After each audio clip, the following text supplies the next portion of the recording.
ಪೂಜ್ಯಪಾದ ಶ್ರೀಮತ್ ಸ್ವಾಮಿ ವಿವೇಕಾನಂದರಲ್ಲಿ ಇತ್ತೀಚೆಗೆ ನಮ್ಮನ್ನಗಲಿದ ಮಹಾಚೇತನ ಪರಮ ಪೂಜ್ಯ ಶ್ರೀ ಸಿದ್ದೇಶ್ವರ ಮಹಾಸ್ವಾಮಿಗಳವರಲ್ಲಿ ಮೊಟ್ಟ ಮೊದಲಿಗೆ ಅನಂತ ಕೋಟಿ ಪ್ರಣಾಮಗಳನ್ನು ಸಮರ್ಪಿಸುತ್ತೇನೆ. ವೇದಿಕೆ ಮೇಲೆ ಆಸೀನರಾದ ಪ್ರಿಯ ಸೋದರ ಸ್ವಾಮಿ ಸುಮೇಧಾನಂದಜಿ, ಕನ್ನಡ ನಾಡಿನ ಹೆಮ್ಮೆಯ ಪುತ್ರ ಸನ್ಮಾನ್ಯ ಶ್ರೀ ಬಸವರಾಜ ಪಾಟೀಲ್ ಸೇಡಂರವರೇ,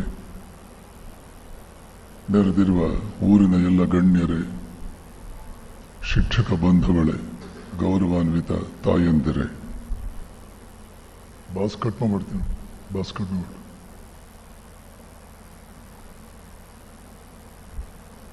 ಈ ಸಮಾಜವನ್ನು ಕಟ್ಟುವುದು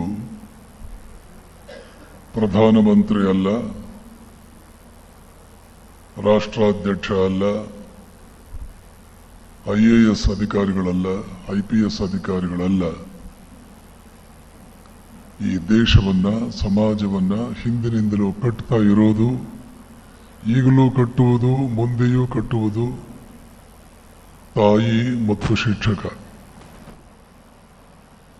ಮೊದಲನೇ ಪಾಠಶಾಲೆ ಮನೆ, ಆ ಪಾಠಶಾಲೆಯ ಗುರು ತಾಯಿ. ಎರಡನೇ ಪಾಠಶಾಲೆ ಶಾಲಾ ಕಾಲೇಜುಗಳು, ಅಲ್ಲಿ ಗುರು ಶಿಕ್ಷಕ. ಮನೆಯೇ ಮೊದಲ ಪಾಠಶಾಲೆ, ಜನನಿ ತಾನು ಮೊದಲ ಗುರುವು. ಎಲ್ಲ ತಾಯಂದರು ಕೇಳಿಸ್ಕೊಳ್ಳಿ. ಜನನಿಯಿಂದ ಪಾಠ ಕಲಿತ ಜನರು ಧನ್ಯರು.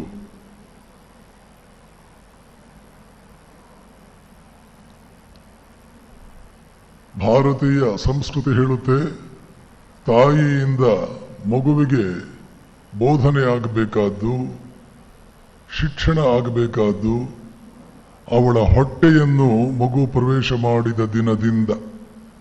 7ನೇ ತಿಂಗಳಿಗೆ ಸಾಮಾನ್ಯವಾಗಿ ಜೀವಿ, ತಾಯಿ ಹೊಟ್ಟೆ ಒಳಗಡೆ ಇರೋ ಮಗುವಿನ ಒಳಗಡೆಗೆ ಜೀವಿ ಪ್ರವೇಶ ಮಾಡೋದು 7ನೇ ತಿಂಗಳಿಗೆ. ಅಲ್ಲಿಂದಲೇ ಗರ್ಭ ಧರಿಸಿದ ದಿನದಿಂದಲೇ ಪತಿಯಿಂದ ಗರ್ಭಾಧಾನ ಪಡ್ಕೊಳ್ತಾಳವಳು. ಗರ್ಭಾಧಾನ ಅನ್ನೋದು ಒಂದು ಸಂಸ್ಕಾರ, 16 ಸಂಸ್ಕಾರಗಳಲ್ಲಿ ಮೊಟ್ಟ ಮೊದಲನೇ ಸಂಸ್ಕಾರ.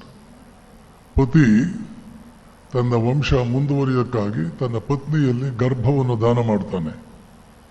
ಆವತ್ತಿನಿಂದಲೇ ಅವಳು ಇನ್ನು ಮುಂದೆ ಕನ್ಯೆಯಾಗಿ ಉಳಿಯೋದಿಲ್ಲ. ಇಷ್ಟು ದಿವಸ ಕನ್ಯೆ,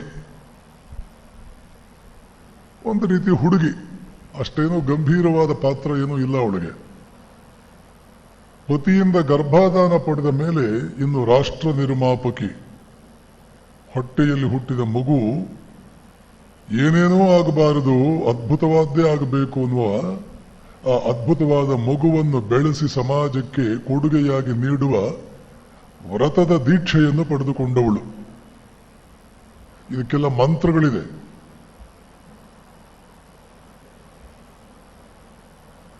ಆ ಮಂತ್ರಗಳಲ್ಲಿ ಅರ್ಥ ಏನು ಬರುತ್ತೆ ಅಂದ್ರೆ, ಮುಂದೆ ಮಾನವ ಕೋಟಿಯ ಕಲ್ಯಾಣಕ್ಕಾಗಿ ನೀನು ಒಂದು ಜೀವಿಯನ್ನು ಕೊಡಬೇಕು, ನಾವಿಬ್ಬರೂ ಸೇರಿ ಒಂದು ಜೀವಿಯನ್ನು ಕೊಡಬೇಕಾಗುತ್ತೆ, ಒಂದು ಬೆಳಕನ್ನು ಹೊತ್ತಿಸಬೇಕಾಗುತ್ತೆ ಈ ಜಗತ್ತಿನಲ್ಲಿ. ನಿನ್ನ ಗರ್ಭವನ್ನು ನನಗೆ ಕೊಡು, ಪತಿ ಕೇಳ್ತಾನೆ. ಗರ್ಭಂ ದೇಹಿ ಸುನಿವಾಲಿ, ಗರ್ಭಂ ದೇಹಿ. ಮಂತ್ರಗಳಿದೆ. ನಮ್ಮ ದೇಶದ ಸಂಸ್ಕೃತಿ ಒಂದು ಕರೆಕ್ಟಾಗಿ ನಾವು ತಿಳ್ಕೊಂಡ್ಬಿಟ್ರೆ 75% ಎಜುಕೇಶನ್ ಬಂದಂಗೆ. ಆದರೆ ಅದರ ಬಗ್ಗೆ ನಮಗೆ ಗಂಧಗಾಳಿಯೂ ಗೊತ್ತಿಲ್ಲ. ಅದರ ಬಗ್ಗೆ ಅದನ್ನು ಬೈತೀವೇ ಹೊರತು ಅದರ ಬಗ್ಗೆ ಏನು ಗೊತ್ತಿಲ್ಲ. ಆ 9 ತಿಂಗಳಲ್ಲಿ ಅವಳು ಏನು ಮಾಡಬೇಕು ಅಂತ ಡೀಟೇಲ್ ಆಗಿ ಸೂತ್ರಗಳು ಇವೆ. ಗೃಹ್ಯ ಸೂತ್ರಗಳು. ಗೃಹವನ್ನು ಕಟ್ಟಬೇಕಾದ ಗೃಹಿಣಿ ತಿಳ್ಕೊಳ್ಳಬೇಕಾದ ಸೂತ್ರಗಳು ಹುಡುಕ್ಬೇಕು.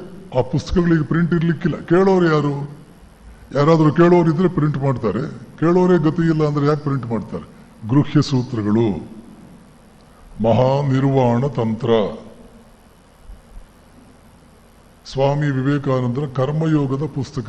ವಿವೇಕಾನಂದರು ಇದನ್ನ ಕರ್ಮಯೋಗದಲ್ಲಿ ಬರೆದಿದ್ದಾರೆ. ಕೇವಲ ತಾಯಿ ಗರ್ಭಿಣಿಯಾದ 9 ತಿಂಗಳಲ್ಲಿ 1 ಮಗುವಾಗಲಿ 2 ಮಗುವಾಗಲಿ 3 ಮಗುವಾಗಲಿ ಕರೆಕ್ಟಾಗಿ ಜೀವನ ನಡೆಸಿಬಿಟ್ರೆ, ಮಕ್ಕಳು ಮನೆಯಲ್ಲಿದ್ದಾಗ ಗಂಡ ಹೆಂಡಂದಿರು ಕರೆಕ್ಟಾಗಿ ಜೀವನ ನಡೆಸಿಬಿಟ್ರೆ, ಯಾವುದೇ ದೇಶಕ್ಕೆ ಪೊಲೀಸ್ ಸ್ಟೇಷನ್ಗಳು ಕೋರ್ಟ್ಗಳು ಅವಶ್ಯಕತೆ ಬರಲ್ಲ.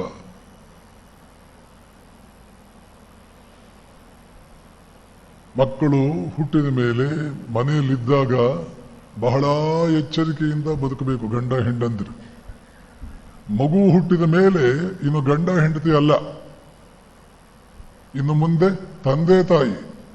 ಗಂಡ ಹೆಂಡತಿ ಸಂಬಂಧ ಬೇರೆ, ತಂದೆ ತಾಯಿಯಂದಿರ ಸಂಬಂಧ ಬೇರೆ. ತಂದೆ ತಾಯಿಯಂದಿರ ಸಂಬಂಧ ಹೇಗಿರುತ್ತೆ? ಬಹಳ ಜವಾಬ್ದಾರಿಗಳಿಂದ ಕೂಡಿರುತ್ತದೆ. ನೀವು ಮಾಡುವ ಪ್ರತಿಯೊಂದನ್ನು ಮಗು ಮೊದಲನೇ ಸಲ ತನ್ನ ಜೀವಮಾನದಲ್ಲಿ ನೋಡುತ್ತೆ. ಓ, ಇದಕ್ಕೆ ಇದು ಇದು ಇದು ಅಂತ ಒಂದೊಂದು ಕಾನ್ಸೆಪ್ಟ್ಗಳನ್ನ ಬೆಳೆಸ್ಕೊಂಡು ಬರುತ್ತೆ ಮಗು. ಒಬ್ಬರಿನ್ನೊಬ್ಬರ ಜೊತೆ ಮಾತನಾಡಬೇಕಾದ ಹೇಗೆ ಮಗು ನೋಡುತ್ತೆ. ಪ್ರೀತಿ ವಿಶ್ವಾಸದಿಂದಲೇ ಎಲ್ಲರೂ ಮಾತಾಡ್ತಾ ಇದ್ರೆ ತಾನೂ ಕೂಡ ಎಲ್ಲರ ಜೊತೆ ಪ್ರೀತಿ ವಿಶ್ವಾಸನ, ಏಕೆಂದ್ರೆ ಇನ್ನೊಬ್ಬರ ಜೊತೆ ಮಾತನಾಡುವಾಗ ಈ ಭಾಷೆಯನ್ನೇ ಉಪಯೋಗಿಸಬೇಕು ಅಂತ ಅದಕ್ಕೊಂದು ಕಾನ್ಸೆಪ್ಟ್ ಸಿಗುತ್ತೆ.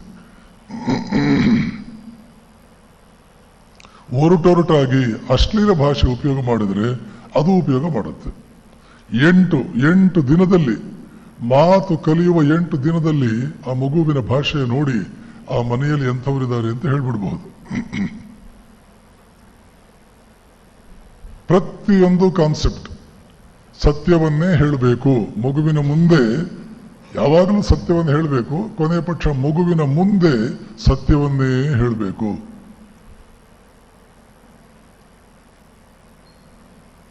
ಮಕ್ಕಳು ಅವರಲ್ಲಿ ಯಾವುದೇ ಪೂರ್ವಾಗ್ರಹ ಇರಲ್ಲ, ಹಾಗೇನೆ ತಗೊಂಡ್ಬಿಡ್ತಾರೆ. ಪ್ರತಿಯೊಂದನ್ನು ಹಾಗೇನೆ ತಗೊಂಡ್ಬಿಡ್ತಾರೆ. ಅದು ಏನು ಮಾಡಬೇಕು ಅಂತ ಅನ್ಸುತ್ತೋ ನೀವು ಹೇಳ್ತೀರೋ ಅದನ್ನು ನೀವು ಮಾಡಿ. ಮಕ್ಕಳು ಮನೆಯಲ್ಲಿದ್ದಾಗ ತಂದೆ ತಾಯಿ ಬೆಳಗ್ಗೆ ಹೊತ್ತು ಒಂದು ಸ್ವಲ್ಪ ಹೊತ್ತು ಧ್ಯಾನ ಮಾಡಿ. ಮಕ್ಕಳು ಮನೆಯಲ್ಲಿದ್ದಾಗ ಒಂದು ಅರ್ಧ ಗಂಟೆ ಒಂದು ಪುಸ್ತಕ ತಗೊಂಡು ಹಿಡ್ಕೊಳ್ಳಿ. ಅದು ಮನೆ ಬಿಟ್ಟು ಹೋದ್ಮೇಲೆ ಬೇಕಾದ್ರೆ ಪುಸ್ತಕ ಆ ಕಡೆ ಗಿಡಿ ಅಂತಲ್ಲ, ಆಗೋದೇ ಪುಸ್ತಕ ಹಿಡಿಯೋಕೆ ಆಗಲ್ಲ. ಮಕ್ಕಳು ಮನೆಯಲ್ಲಿದ್ದಾಗಲಾದರೂ ಪುಸ್ತಕ ಹಿಡ್ಕೊಳ್ಳಿ. ಮತ್ತು ಮಕ್ಕಳ ಮುಂದೆ ತಂದೆ ತಾಯಿಯಂದಿರು ಕೆಲವು ಎಚ್ಚರಿಕೆಯ ಅಂಶಗಳನ್ನು ಗಮನಿಸಬೇಕು. ಗಂಡ ಹೆಂಡರು ಇನ್ನೂ ಸಣ್ಣ ವಯಸ್ಸಿನವರೇ ಆಗಿರ್ತಾರೆ. ಮಕ್ಕಳ ಮುಂದೆ ಚೆಲ್ಲಾಗಿ ಆಡಬಾರ್ದು. ಅವಾಗಲೇ ಹೇಳಿದೆ, ಇನ್ನು ಮುಂದೆ ನೀವು ಗಂಡ ಹೆಂಡಿರಲ್ಲ, ತಂದೆ ತಾಯಿಯಂದಿರು. ಮಕ್ಕಳು ಅದನ್ನೇ ಅನುಸರಿಸುತ್ತವೆ. ಮತ್ತು ಮಕ್ಕಳು ಸ್ನೇಹಿತರು ಯಾರು, ಅವರು ಫ್ರೀ ಟೈಮ್ ಹೇಗೆ ಕಳೀತಾರೆ, ಅವರ ಸ್ನೇಹಿತರು ಯಾರು, ಅವ್ರ ರೂಮ್ನಲ್ಲಿ ಯಾರು ಫೋಟೋ ಹಾಕೊಂಡಿದ್ದಾರೆ, ಇದೆಲ್ಲ ಸ್ವಲ್ಪ ತಂದೆ ತಾಯಿಯಂದರು ಗಮನಿಸಬೇಕು. ಸ್ವಲ್ಪ ದೊಡ್ಡವರಾದ್ಮೇಲೆ ಅವರು ಫ್ರೀ ಟೈಮ್ ಹೇಗೆ ಕಳೀತಾರೆ, ಅವರ ಹೀರೋ ಯಾರು, ನೀವು ಯಾರನ್ನ ಮನೆಯಲ್ಲಿ ಬಹಳ ಹೊಗಳುತ್ತೀರೋ ಅವರಂತೆ ಆಗಬೇಕು ಅಂತ ಮಗು ಬಯಸುತ್ತೆ. ಅಪ್ಪಿತಪ್ಪಿಯೂ ಸಿನಿಮಾದವನನ್ನ ಮನೆಯಲ್ಲಿ ಹೊಗಳಬಾರದು, ಶ್ರೀಮಂತನನ್ನು ಹೊಗಳಬಾರದು, ರಾಜಕಾರಣಿಯನ್ನು ಹೊಗಳಬಾರದು. ನೀವು ಯಾರನ್ನು ಹೊಗಳುತ್ತೀರಿ, ಪ್ರಶಂಸೆ ಮಾಡ್ತೀರಿ, ತನಗೇ ಗೊತ್ತಿಲ್ಲದೆ ಮಗು ಅದನ್ನು ಹೀರೋ ಮಾಡಿಕೊಳ್ಳುತ್ತೆ.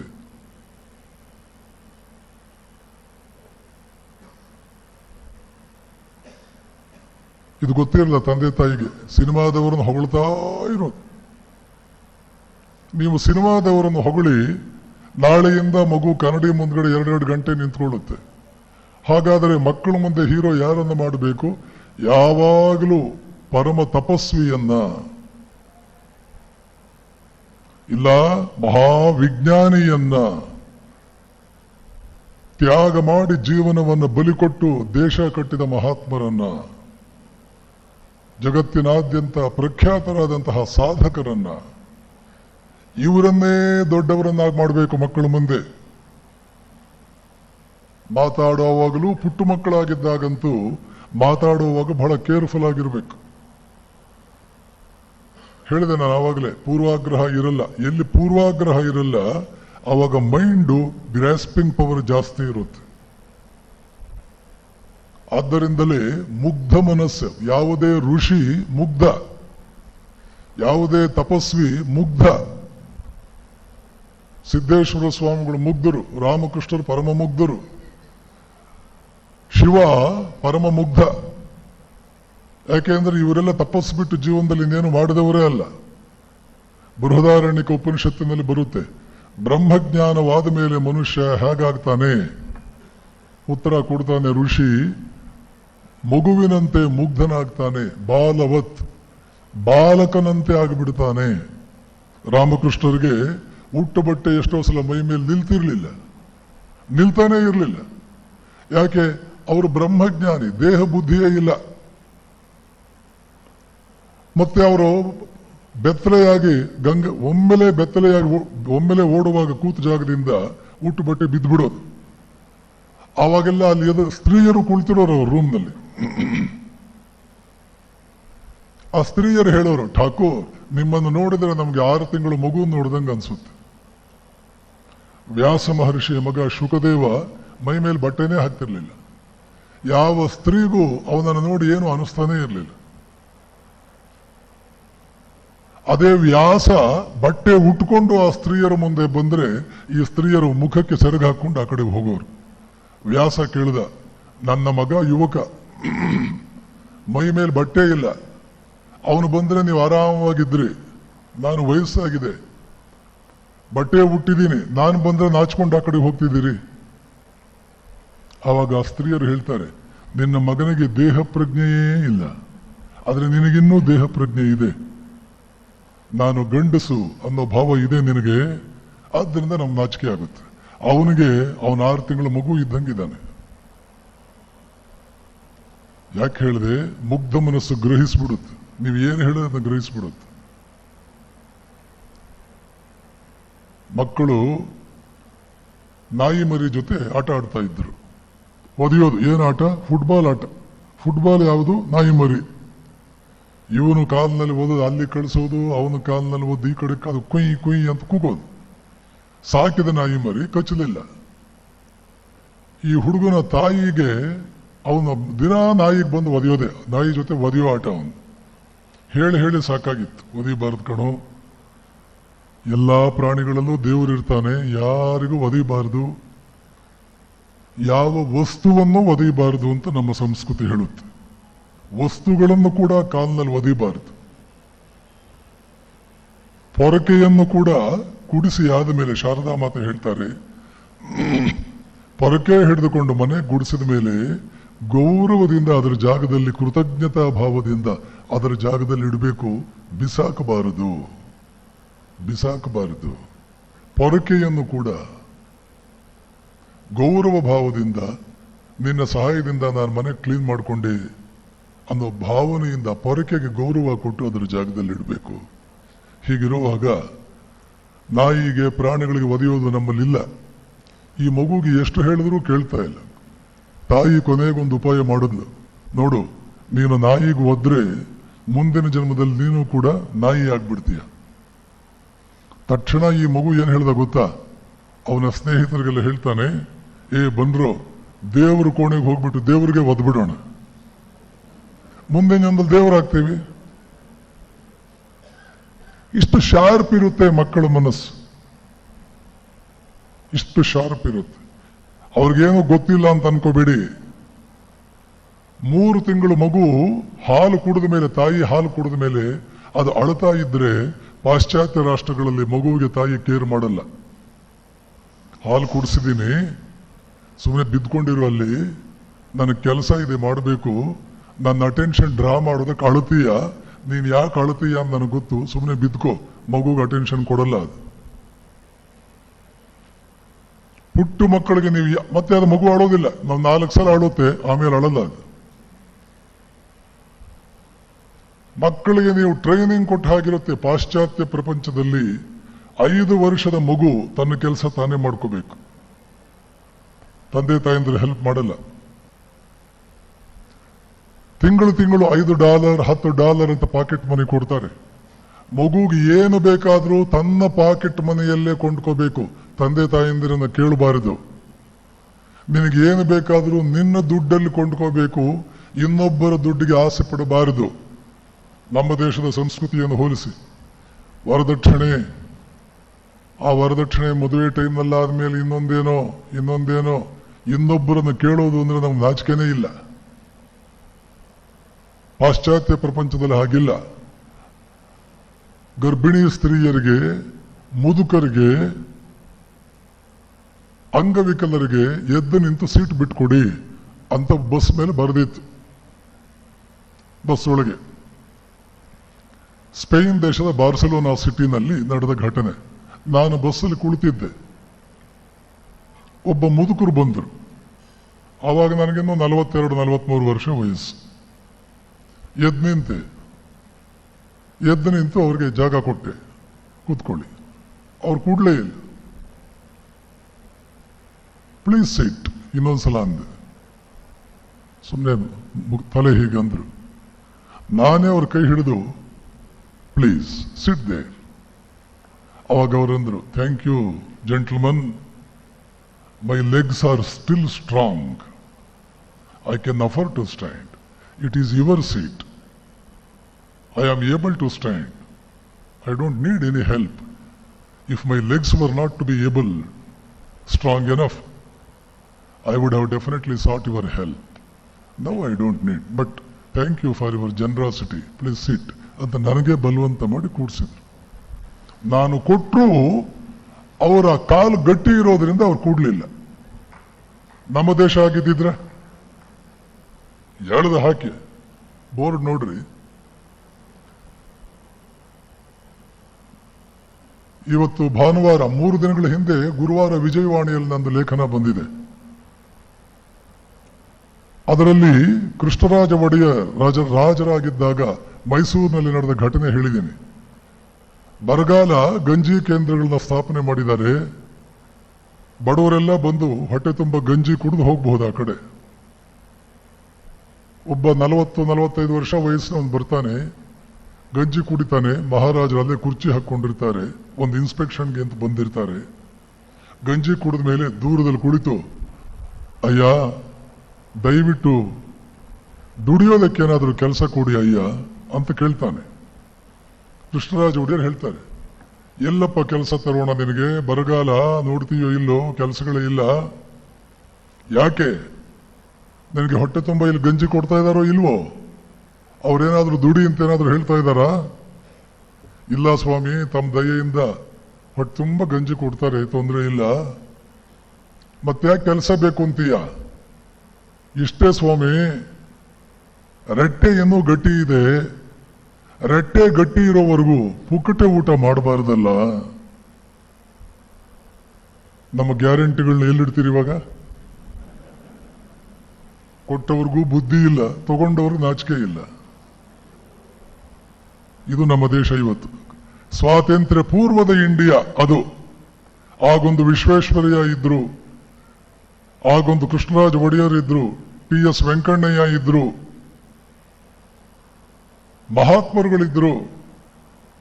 ದೇಶ, ಸ್ವಾವಲಂಬನೆ, ಸ್ವಾಭಿಮಾನ, ಆತ್ಮಗೌರವ ಇದೆಲ್ಲ ಇರೋರೇ ನಾಯಕರಿದ್ರು. ಅವರೆಲ್ಲ ಹೊಂದಾಣೆ ನಾವಾಗಬೇಕು ಅಂತ ನಮ್ಗೆ ಅನಿಸ್ತಿತ್ತು. ಇವತ್ತು ನಾಯಕರು ಯಾರು? 3 ಬಿಟ್ಟವರು. 3 ಬಿಟ್ಟವನು ಊರಿಗೆ ದೊಡ್ಡವನು.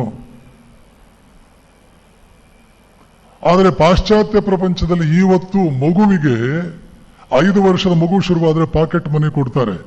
ಏನು ಬೇಕಾದ್ರೂ ಅದು ನಿನ್ ದುಡ್ಡು, ಅವನ ದುಡ್ಡಲ್ಲೇ ಅವನು ಕೊಂಡ್ಕೋಬೇಕು. ಅಮೆರಿಕದಲ್ಲಿ ಒಂದು ಮಗು ಅಂಗಡಿನಲ್ಲಿ ಅದನ್ನು ಕೇಳ್ತು, ಅದು $50, ಅದ್ರ ಹತ್ರ ಬರೀ $30 ಇದೆ. Mom, I want $20. I don't give you. Every month I give you pocket money. With that only you have to purchase everything. I run short of my money by $20. ನನಗೆ ಬೇಕಿರೋದು $50, $20 ಕಡಿಮೆ ಬೀಳ್ತಾ ಇದೆ. $20 ಕಡಿಮೆ ಬೀಳ್ತಾ ಇದೆ, ಕೊಡು ಅಮ್ಮ. ಮಗು ಕೇಳ್ತಾನೆ, ತಾಯಿ ಹೇಳುತ್ತೆ, wait for 2 more months, you will get $50, you purchase it then. ಇನ್ನು 2 ತಿಂಗಳು ಕಾಯಿ, $50 ಆಗುತ್ತೆ ನಿಂದು ಪಾಕೆಟ್ ಮನಿ, ಆವಾಗ ಕೊಂಡ್ಕೋ, ನಿನ್ನ ದುಡ್ಡಲ್ಲೇ ನೀನು ಕೊಂಡ್ಕೋ, ನಾನು ಕೊಡಲ್ಲ. ಹೇಗಿದೆ ಇಲ್ಲಿ ಸಂದೇಶ?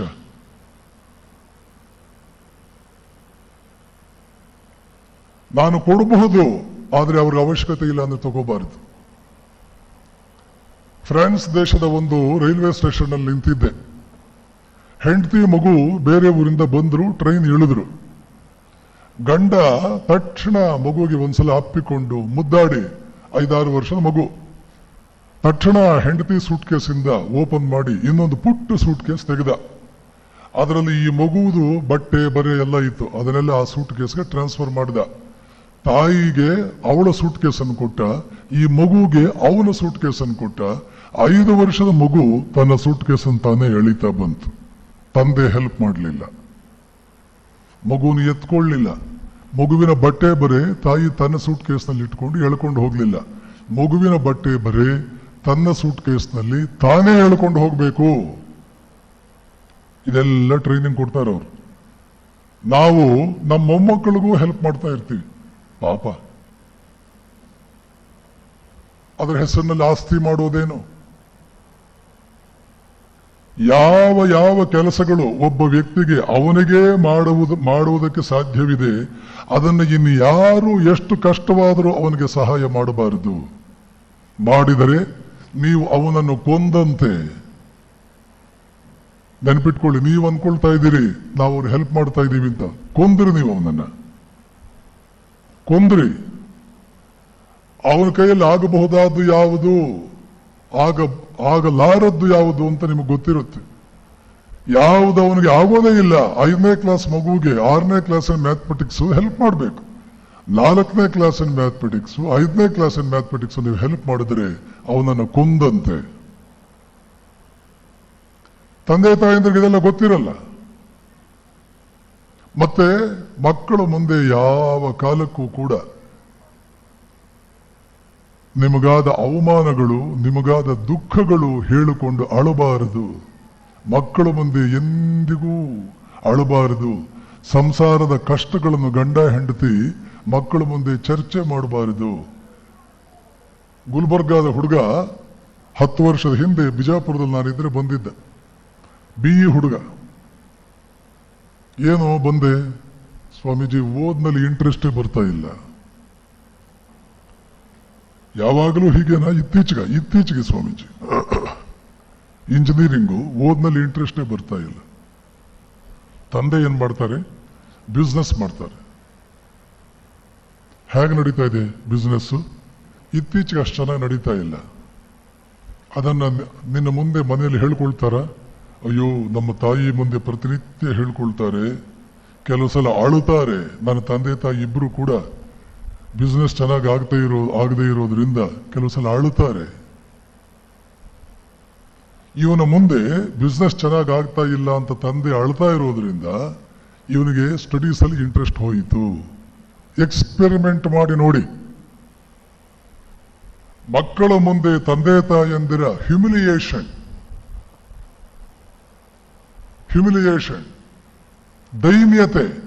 ದೈನ್ಯ ಸ್ಥಿತಿ ಎಂದಿಗೂ ಕೂಡ ಅವ್ರ ಗಮನಕ್ಕೆ ಬರಬಾರದು.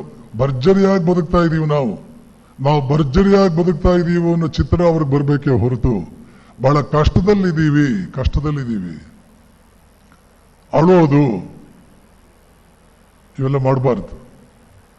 ಜಗಳಗಳಂತೂ ಆಡಬಾರ್ದು. ಜಗಳ ಅಂತೂ ಮೊದಲು ಮಾಡಬಾರ್ದು. ಜಗಳಗಳೇನಾದರೂ ಆಯಿತು, ಮನೆಯಲ್ಲಿರೋ ಹೆಣ್ಣು ಮಕ್ಕಳು ಮನೆ ಬಿಟ್ಟು ಓಡಿ ಹೋಗೋದನ್ನು ಯೋಚನೆ ಮಾಡ್ತಾರೆ. ಜಗಳಗಳಾಡ್ತಾ ಇದ್ರೆ, ಗಂಡ ಹೆಂಡತಿ ಬಹಳ ಜಗಳ ಆಡ್ತಾ ಇದ್ರೆ, ಮನೆಯ ಹೆಣ್ಣು ಮಕ್ಕಳಿಗೆ ಅರೇಂಜ್ಡ್ ಮ್ಯಾರೇಜ್ ಅಲ್ಲಿ ಕಾನ್ಫಿಡೆನ್ಸ್ ಹೋಗಿಬಿಡುತ್ತದೆ. 2-3 ಫ್ಯಾಮಿಲಿ ನೋಡಿದೆ ನಾನು.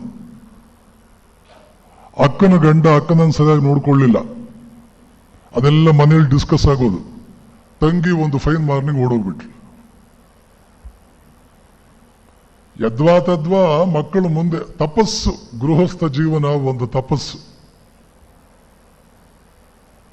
ಮಕ್ಕಳು ಮುಂದೆ ಮನೆಯಲ್ಲಿ ಅವರಿದ್ದಾಗ ಬದುಕಬೇಕು, ಬಹಳ ಎಚ್ಚರಿಕೆ ವಹಿಸಬೇಕು. ಬಹಳ ಎಚ್ಚರಿಕೆ. ಈ ತಾಯಿಯಾದವಳು, ಅವಳ ನಾದಿನಿ ಏನೋ ಅವಮಾನ ಮಾಡಿರ್ತಾಳೆ, ಅದನ್ನೆಲ್ಲ ಗಂಡನ ಮುಂದೆ ಹೇಳ್ಕೊಳ್ಳೋದು. ಯಾರ್ಯಾರು ಏನೇನು ಅವಮಾನ ಮಾಡಿದ್ರು ಅದನ್ನೆಲ್ಲ ತಾಯಿ ಆದವಳು ಮಕ್ಕಳು ಮುಂದೆ ಹೇಳ್ಕೊಳ್ಳೋದು. ಒಟ್ಟಿನಲ್ಲಿ ಮಕ್ಕಳ ಮುಂದೆ ನಿಮಗಾದ ದೈನ್ಯ ಸ್ಥಿತಿ, ಅಳು ಬರುವಂತಹ ಸನ್ನಿವೇಶಗಳು. ಮತ್ತೆ ದೊಡ್ಡ ಮಗುವಿಗೆ ಯಾವಾಗಲೂ ಕೂಡ, ಈಗ ಬಿಡಿ ನಮ್ಮ ಕಾಲದಲ್ಲಿತ್ತು 5-6 ಮಕ್ಕಳನ್ನ ಹಡ್ದು ಬಿಡೋರು. ದೊಡ್ಡ ಮಗು ಮುಂದೆ ತಂದೆ ಯಾವಾಗಲೂ ಹೇಳೋದು, ಇವ್ರನ್ನೆಲ್ಲ ನೀನೇ ನೋಡ್ಕೋಬೇಕಪ್ಪ. ಸತ್ತ ಆ ದೊಡ್ಡ ಮಗು, ಅವನ ಕನಸುಗಳೆಲ್ಲ ಸುಟ್ಟೋದು. ದೊಡ್ಡವನಾದ ಮೇಲೆ ಆ ದೊಡ್ಡ ಮಗು ತಂದೆನ ಪ್ರತಿನಿತ್ಯ ಉಗಿತಾ ಇರ್ತಾನೆ, ನನ್ನ ಲೈಫ್ ಹಾಳು ಮಾಡಿದೆ, 7-8 ಮಕ್ಕಳನ್ನು ಹೆತ್ತೆ, ನನ್ನ ಹೆಗಲ ಮೇಲೆ ಭಾರ ಹಾಕದೆ, ನನ್ನ ಜೀವನ ಹಾಳು ಮಾಡಿದೆ, ಇಷ್ಟು ಮಕ್ಕಳನ್ನು ಹೆರಬೇಕು ಅಂತ ಯಾರು ಹೇಳಿದ್ರು ನಿಂಗೆ ಬುದ್ಧಿ ಇರ್ಲಿಲ್ವಾ? ಮಕ್ಕಳನ್ನ ಹೀಗೆ ನೋಡ್ಕೊಳ್ಳೋದು. You are an irresponsible father. ನನ್ನ ಮಕ್ಕಳನ್ನ ಹಾಗೆ ನೋಡ್ಕೊಳ್ಳಲ್ಲ. ಚುಚ್ಚಿ ಚುಚ್ಚಿ ತಂದೆಯನ್ನ ಸಾಯಿಸ್ತಾನೆ ಅವನು ದೊಡ್ಡವನಾದ್ಮೇಲೆ. ನೀವು ಆದರ್ಶವಾಗಿ ಬದುಕಲಿಲ್ಲ ಅಂದ್ರೆ ಪುಟ್ಟ ಮಕ್ಕಳಿದ್ದಾಗೇನೋ ಮಕ್ಕಳು ನೋಡ್ಕೊಂಡು ಸುಮ್ಮನೆ ಇದ್ಬಿಡ್ತಾರೆ. ಅವರು ದೊಡ್ಡವರಾದ್ಮೇಲೆ ನಿಮ್ಮನ್ನು ಚುಚ್ಚಿ ಚುಚ್ಚಿ ಸಾಯಿಸ್ತಾರೆ, ಬೈತಾರೆ. ಒಂದು ಪೈಸೆ, ಒಂದು ಕವಡೆ ನಿಮಗೆ ಕಿಮ್ಮತ್ ಕೊಡಲ್ಲ, ನಿಮ್ಮನ್ನು ಸರಿಯಾಗಿ ನೋಡ್ಕೊಳ್ಳೋದು ಇಲ್ಲ. 99% ತಂದೆ ತಾಯಂದಿರನ್ನ ಮಕ್ಕಳು ಯಾಕೆ ಚೆನ್ನಾಗಿ ನೋಡ್ಕೊಳ್ತಾ ಇಲ್ಲ ಅಂದ್ರೆ ಆ ತಂದೆ ತಾಯಂದಿರ ಬಗ್ಗೆ ಮಕ್ಕಳಿಗೆ ಹೆಮ್ಮೆ ಇಲ್ಲ. I am proud of my father. ಹಾಗೆ ಇಲ್ಲ, ತಂದೆ ಹಾಗೆ ಬದುಕಲಿಲ್ಲ. ಅವನು ಲಂಚ ಹೊಡಿತಾ ಇರೋದು ಮಕ್ಕಳಿಗೆ ಗೊತ್ತಾಗಿದೆ. ಎಷ್ಟೋ ಮಕ್ಕಳು ತಂದೆ ಜೊತೆ ಜಗಳ ಆಡಿದ್ದಾರೆ. ಪಾಪದ ಹಣ ತಂದು ಯಾಕೆ ನಮ್ಮನ್ನು ಸಾಕಿದೆ? ಒಂದು ಹೊತ್ತು ಉಪವಾಸ ಕೆಡಬಹುದಾಗಿತ್ತು, ನಾವು ಸತ್ತೋಗ್ತಿರ್ಲಿಲ್ಲ. ಆದ್ರೆ ನೀನೊಬ್ಬ ನೀಚ, ನೀನು ದೇಶದ್ರೋಹಿ, ನೀನು ಪಾಪದ ಹಣ ತಂದಿರೋದು ನಮಗೆ ಗೊತ್ತು, ನೀನು ನಮ್ಮನ್ನು ಹಾಗೆ ಸಾಕಬಾರ್ದಾಗಿತ್ತು, ಒಂದು ಹೊತ್ತು ಉಪವಾಸ ಕೆಡಬಹುದಾಗಿತ್ತು.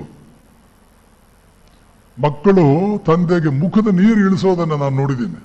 ಅವರೆಲ್ಲ ಬಂದು ನಮ್ಮ ಮುಂದೆ ತಮ್ಮ ಕಷ್ಟ ಹೇಳ್ಕೊಳ್ತಾರೆ. ಬುದ್ಧಿ ಇಲ್ಲ ಸ್ವಾಮೀಜಿ, ನಮಗೆ ಬಂದ ಕಷ್ಟ ಮಕ್ಕಳಿಗೆ ಬರಬಾರದು ಅಂತ ಹೇಳಿ ನಾವು ಅನ್ಯಾಯದಿಂದ ಸಂಪಾದನೆ ಮಾಡಿದ್ದ ಖರೆ. ನಾವು ಅನ್ಯಾಯದಿಂದ ಸಂಪಾದನೆ ಮಾಡಿದ್ದು ಮಕ್ಕಳು ಚೆನ್ನಾಗಿರ್ಲಿ ಅಂತಲೇ. ಆದರೆ ಯಾರಿಗೋಸ್ಕರ ನಾವು ಸಂಪಾದನೆ ಮಾಡಿದ್ವಿ ಅದೇ ಮಕ್ಕಳು ಇವತ್ತು ಅವ್ರ ಮಕ್ಕಳು ಮುಂದೆ ನಮಗೆ ಮುಖಕ್ಕೆ ಮಂಗಳಾರತಿ ಎತ್ತುತ್ತಾರೆ, ಹೇಳ್ತಾರೆ, ನನ್ನ ಮಕ್ಕಳನ್ನ ನಿನ್ನಂತೆ ಸಾಕುವುದಿಲ್ಲ, ನನ್ನ ಮಕ್ಕಳನ್ನ ನಾನು ಆದರ್ಶ ತಂದೆಯಾಗಿ ಸಾಕ್ತೇನೆ, ನಿನ್ನ ಹಾಗೆ ಬೇಜವಾಬ್ದಾರಿ ವ್ಯಕ್ತಿಯಾಗಿ ಸಾಕೋದಿಲ್ಲ. ಮಗ ಕೇಳಿದಾಗೆಲ್ಲ ತಂದೆ ದುಡ್ಡು ಕೊಡ್ತಿದ್ದ ಸಿನಿಮಾಗೆ ಹೋಗೋದಕ್ಕೆ. ಸಣ್ಣ ವಯಸ್ಸಿನಲ್ಲಿ ಮಗ ನನ್ನ ತಂದೆ ಅಂತ ಒಳ್ಳೆ ತಂದೆ ಯಾರೂ ಇಲ್ಲ ಅಂದ. ಆಮೇಲೆ ದೊಡ್ಡವನಾದ್ಮೇಲೆ ಪ್ರತಿನಿತ್ಯ ಅವ್ರ ತಂದೆಗೆ ಅರ್ಧ ಗಂಟೆ ಬೈತಿದ್ದ. ನನಗೇನೋ ಬುದ್ಧಿ ಇರಲಿಲ್ಲ, ಫ್ರೆಂಡ್ಸ್ ಎಲ್ಲ ಸಿನಿಮಾಗೆ ಹೋಗ್ತಾರೆ ಅಂತ ನಾನು ಕೇಳ್ತಿದ್ದೆ, ನಿನಗೆ ಬುದ್ಧಿ ಇರ್ಲಿಲ್ವಾ? ಪ್ರತಿನಿತ್ಯ ನಾನು ಸಿನಿಮಾ ನೋಡಿ ನೋಡಿ ನಾನು ಲೈಫ್ ಹಾಳು ಮಾಡಿಕೊಂಡೆ, ನನ್ನ ಕೆನ್ನೆಗೆ 2 ಏಟು ಹೊಡೆದು ಬುದ್ಧಿ ಹೇಳಬೇಕಾಗಿತ್ತು. ನೀನೊಬ್ಬ ಬೇಜವಾಬ್ದಾರಿ ತಂದೆ, ನನಗೇನೋ ಬುದ್ಧಿ ಇರಲಿಲ್ಲ, ನಿನಗೆ ಬುದ್ಧಿ ಇರಲಿಲ್ಲ. ಸತ್ತೋದ ಅವನ ತಂದೆ, ಕಣ್ಣೀರು ಹಾಕಿ ಸತ್ತೋದ. ಯಾವಾಗಲೂ ತಂದೆ ತಾಯಿಯಿಂದ ನೆನಪಿಟ್ಕೊಳ್ಳಿ, ನ್ಯಾಯ, ಧರ್ಮ, ಸತ್ಯ, ನೀತಿ ಇವುಗಳೇ ನಿಮಗೆ ಗೌರವ ತರೋದು, ಇವುಗಳೇ ನಿಮಗೆ ಸಮಾಜದಲ್ಲಿ ಒಂದು ಸ್ಥಾನ ಕೊಡೋದು. ಇದರಿಂದ ಮಾತ್ರವೇ ನಿಮ್ಮ ಮಕ್ಕಳು ನಿಮ್ಮನ್ನು ಗೌರವಿಸಲ್ಲ. ನೀವು ಅನೀತಿ ಅನ್ಯಾಯಕ್ಕೇನಾದರೂ ಕೈ ಇಟ್ರೆ ಇವತ್ತು ನಿಮಗೆ ಗೊತ್ತಾಗಲ್ಲ. ಮಕ್ಕಳಿಗೆ ಅವ್ರಿಗೆ ಮದುವೆಯಾಗಿ ಅವ್ರಿಗೆ ಮಕ್ಕಳಾಗಿ ಮಕ್ಕಳನ್ನು ಹೇಗೆ ಬೆಳೆಸಬೇಕು ಅಂತ ಪ್ರಶ್ನೆ ಅವ್ರ ಮುಂದೆ ಬಂದಾಗ ನೀವು ನಿಮ್ಮ ಮಕ್ಕಳನ್ನ ಹೇಗೆ ನೋಡ್ಕೊಂಡ್ರಿ ಅಂತ ಒಂದೊಂದಾಗಿ ನೆನಪಿಗೆ ಬಂದು ನಿಮಗೆ ಚೆನ್ನಾಗಿ ಮುಖಕ್ಕೆ ಉಗುಳ್ತಾರೆ. ಮಗಳೊಬ್ಬಳು ತಾಯಿ ಜೊತೆ ಜಗಳ ಆಡಿದ್ಲು.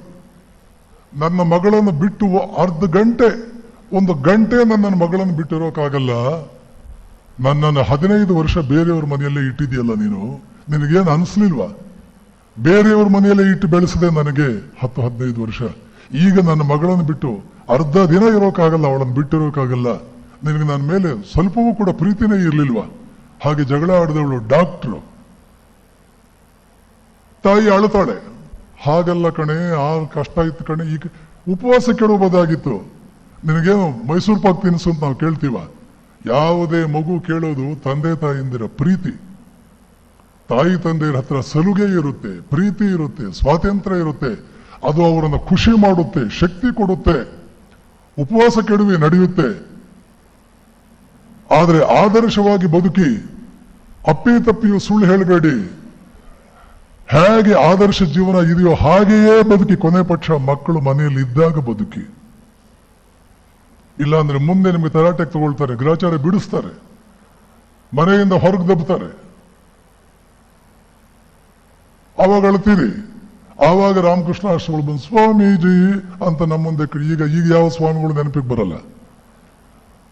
ಸಂಬಳದ 2 ಪಟ್ಟು ಗಿಂಬಳ ಹೊಡೆಯುವಾಗ ಸ್ವಾಮಿಗಳು ನೆನಪಿಗೆ ಬರಲ್ಲ. ಮತ್ತೆ ಎಷ್ಟೋ ಜನ ಹೆಣ್ಣು ಮಕ್ಕಳು ಗಂಡಂದ್ರಿಗೆ ಹೇಳಿಕೊಡ್ತಾರೆ, ನೋಡಿ ಅವರಷ್ಟು ಶ್ರೀಮಂತರಾದ್ರು, ನೀವಿದೀರಿ, ಏನ್ ಪ್ರಯೋಜನ, ಹೊಡೀರಿ, ದುಡ್ಡು ಹೊಡೀರಿ. ಹೆಣ್ಮಕ್ಳ ಪಾತ್ರ ಬಹಳ ದೊಡ್ಡದಿದೆ. ನೀನು ಅನ್ಯಾಯದ ಹಣ ತಂದ್ರೆ ನಿನ್ನ ಹಣದಲ್ಲಿ ನನ್ನ ಮಕ್ಕಳಿಗೆ ಅಡಿಗೆ ಮಾಡಿ ಬಡಿಸಲ್ಲ ಅಂತ ಹೇಳಿದಂತ ಹೆಣ್ಮಗಳನ್ನು ನಾನು ನೋಡಿದ್ದೀನಿ.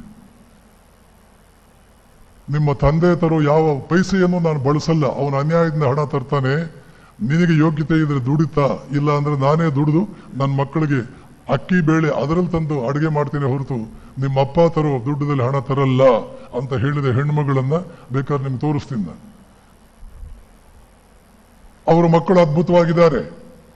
ಅನ್ಯಾಯದ ಹಣವನ್ನು ತಿಂದ ಮಕ್ಕಳಿಗೆ ಬ್ರೈನ್ ಬೆಳೆಯೋದು ಕಷ್ಟ. ಅನ್ಯಾಯ, ಅಧರ್ಮ, ಅತ್ಯಾಚಾರ, ಅನೀತಿಯ ನೇರ ಪರಿಣಾಮ ಬುದ್ಧಿಯ ಮೇಲೆ ಆಗುತ್ತದೆ. ಧರ್ಮದಿಂದ, ನ್ಯಾಯ ನೀತಿಗಳಿಂದ ಬದುಕಿದವರ ಬುದ್ಧಿ ಚುರುಕಿರುತ್ತೆ. ಅಧರ್ಮ, ಅನ್ಯಾಯ, ಅತ್ಯಾಚಾರಗಳಿಂದ ಬೆಳೆದವರ ಬುದ್ಧಿ ಹಾಳು ಮನೆ, ಹಾಳು ಕೊಂಪೆಯಾಗುತ್ತೆ. ಡೆಪ್ಟಿ ಕಮಿಷನರ್ ಸೇಲ್ಸ್ ಟ್ಯಾಕ್ಸ್ ಹೇಳ್ತಿದ್ರು, ಸ್ವಾಮೀಜಿ ನಾನು ಮನಸ್ಸು ಮಾಡಿದ್ರೆ ಪ್ರತಿ ಭಾನುವಾರ ಒಂದು ಹೊಸ ಕಾರು ತಗೋಬಹುದು. ಸೇಲ್ಸ್ ಟ್ಯಾಕ್ಸ್, ಊರಿನ ಎಲ್ಲ ಅಂಗಡಿಗಳು ನನ್ನ ಕೈನಲ್ಲಿದೆ. ಅವರು ಅಷ್ಟು ಕರೆಕ್ಟಾಗಿ ಬದುಕಲಿಲ್ಲ, ಅವ್ರ ಮುಖ ನೋಡಿದ್ರೆ ಗೊತ್ತಾಗ್ತಿತ್ತು.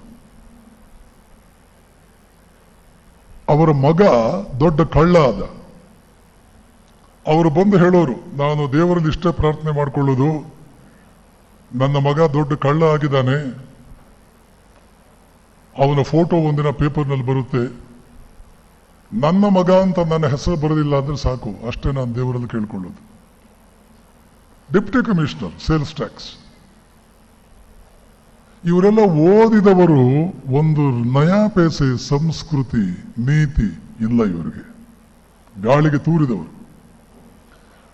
ಅವ್ರು ಮಾಡಲ್ವಾ ಕೇಳಿ, ಅವ್ರು ಮಾಡಲ್ವಾ, ಇವ್ರು ಮಾಡಲ್ವಾ? ಯಾರೂ ಮಾಡದೇ ಇರೋದು ನಾವೇನ್ ಮಾಡಿದೀವಿ, ಅವ್ರು ಮಾಡಲ್ವಾ? ಇದು ಆರ್ಗ್ಯುಮೆಂಟ್. ಅವರೇ ಕಾಣ್ತಾರ ನಿಮಗೆ? ಲಾಲ್ ಬಹದ್ದೂರ್ ಶಾಸ್ತ್ರಿ ಕಾಣಲ್ವಾ? ವಿಶ್ವೇಶ್ವರಯ್ಯನವರು ಕಾಣಲ್ವಾ? ನಿಮ್ಮೂರಿನವರೇ ಅವರು. ದಿವಾನರಾಗೋದಕ್ಕಿಂತ ಮುಂಚೆ ಅವರ ತಾಯಿಗೆ ಹೇಳಿದ್ರು, ಅಮ್ಮ ಮಹಾರಾಜರು ನನ್ನ ದಿವಾನರನ್ನಾಗಿ ಮಾಡ್ತಾರೆ, ಅದನ್ನ ನೆನ್ಪಿಟ್ಕೋ, ಇವನು ನಮ್ಮ ಸಂಬಂಧಿಕ,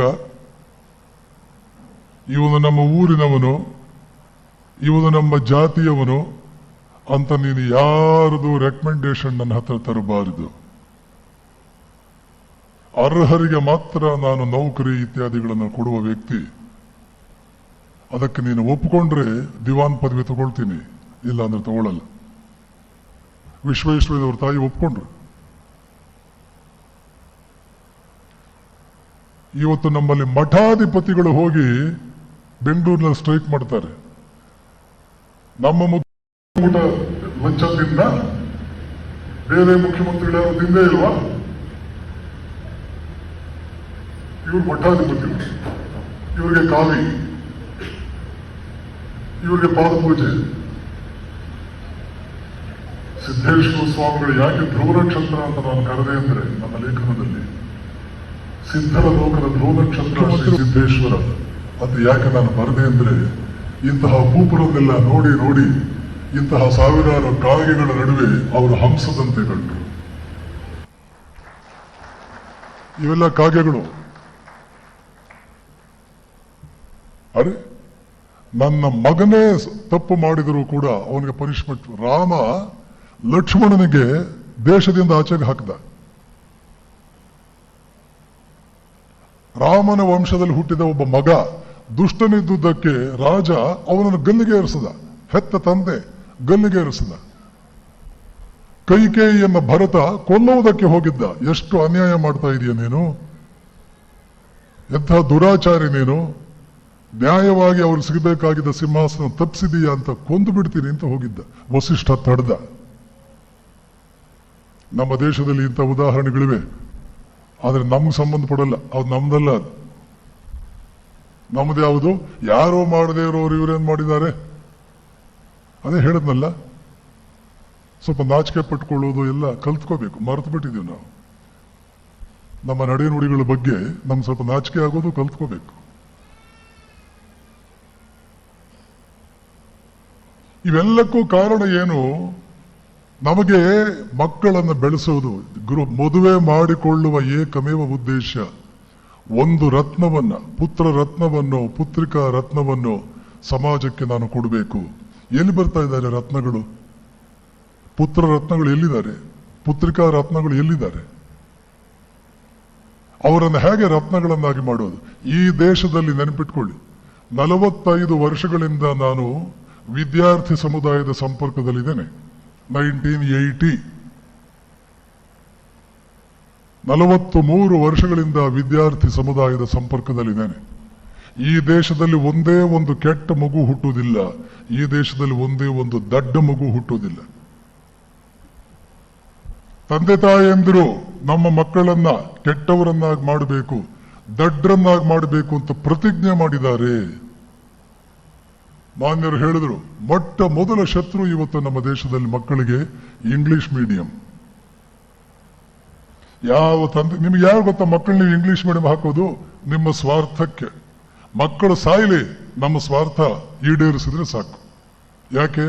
ಅಕ್ಕನ ಮಕ್ಕಳು ಇಂಗ್ಲಿಷ್ ಮೀಡಿಯಂ, ನಮ್ಮ ಭಾವನ ಮಕ್ಕಳು, ಗಂಡನ ಅಣ್ಣನ ಮಕ್ಕಳು ಇಂಗ್ಲಿಷ್ ಮೀಡಿಯಂ, ನಮ್ಮ ಮಕ್ಕಳು ಕನ್ನಡ ಮೀಡಿಯಂ ಅಂದ್ರೆ ನಮಗೆ ಅವಮಾನ. ಆದ್ರೆ ನಿಮ್ಮ ಮಗುವಿಗೆ ಇಂಗ್ಲಿಷ್ ಮೀಡಿಯಂ ಕಷ್ಟ ಆಗುತ್ತಲ್ಲ, ಅದು ಸಾಯಲಿ ಬೇಕಾದ್ರೆ. ನನ್ನ ಮಗುವಿನ ಭವಿಷ್ಯ ಸತ್ತೋಗ್ಲಿ, ನನಗೆ ಅವಮಾನವಾಗಬಾರದು. ನನ್ನ ಮಗು ಕನ್ನಡ ಮೀಡಿಯಂ ಅಂದ್ರೆ ನನಗೆ ಅವಮಾನ ಆಗುತ್ತೆ. ನನ್ನ ಮಾನ ಉಳಿಸ್ಕೊಳ್ಳೋದಕ್ಕೆ ನನ್ನ ಮಕ್ಕಳನ್ನ ಸಾಯಿಸ್ತೀನಿ ಬೇಕಾದ್ರೆ. ಸಾಯಿಲಿ, ಅವರು ಭವಿಷ್ಯ ಹಾಳಾಗ್ಲಿ. 8ನೇ ಕ್ಲಾಸಿನವರೆಗೆ ಬೇಡ, 5ನೇ ಕ್ಲಾಸಿನವರೆಗೆ ಕೇಳಿಸ್ಕೊಳ್ಳಿ, ದಡ್ಡ ಶಿಖಾಮಣಿಗಳಲ್ಲಿ ದಡ್ಡ ಶಿಖಾಮಣಿಗಳಿದ್ದೀರಿ ನೀವು. ಯಾರಿದ್ದೀರಿ? ಪರಮ ದಡ್ಡ ಶಿಖಾಮಣಿಗಳು. ನಿಮಗೆ ಬುದ್ಧಿನೇ ಇಲ್ಲ. ಇನ್ನು 5ನೇ ಜನ್ಮಕ್ಕೆ ಬಂದ್ರೆ ನಿಮ್ಮ ಅದೃಷ್ಟ ಬುದ್ಧಿ.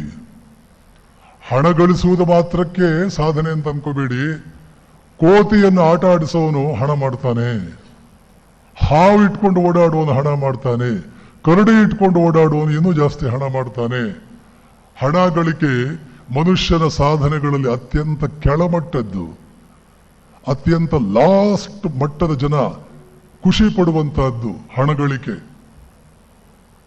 ಅದಕ್ಕಿಂತಲೂ ಎತ್ತರದ ಗಳಿಕೆ ವಿದ್ಯೆಯ ಗಳಿಕೆ, ಅದಕ್ಕಿಂತಲೂ ಎತ್ತರದ ಗಳಿಕೆ ಹೃದಯವಂತಿಕೆಯ ಗಳಿಕೆ, ಅದಕ್ಕಿಂತಲೂ ಎತ್ತರದ ಗಳಿಕೆ 10 ಜನರಿಗೆ ಒಳ್ಳೆಯದು ಮಾಡಬೇಕು ಅನ್ನೋ ಹುಚ್ಚು ಹಿಡಿಸ್ಕೊಳ್ಳುವಂತಹ ಗಳಿಕೆ, ಅದಕ್ಕಿಂತಲೂ ಎತ್ತರದ ಗಳಿಕೆ ತಪಸ್ಸು ಮಾಡ್ತಾ ಜೀವನವನ್ನು ಕಳೆಯೋಣ ಅನ್ನೋ ಗಳಿಕೆ. ಇದು ಎತ್ತರದ ಗಳಿಕೆಗಳು. ಇವೆಲ್ಲ ಹಣ ಮಾಡುವುದು ಮನುಷ್ಯ ರೂಪದ ಮೃಗಕ್ಕೂ ಕೂಡ ಸಾಧ್ಯವಾಗುವಂತಹ ಗಳಿಕೆ. ಇವರು ಹಣ ಮಾಡಿ ಒಳ್ಳೆ ಮನೆ ಕಟ್ಟಿದ್ದಾರೆ ಅಂದ್ರೆ ಸಮಾಜದ ಗಣ್ಯರನ್ನಾಗಿ ಮಾಡಬೇಡಿ, ಅತ್ಯಂತ ಕೆಳ ಮನುಷ್ಯ ಅವನು.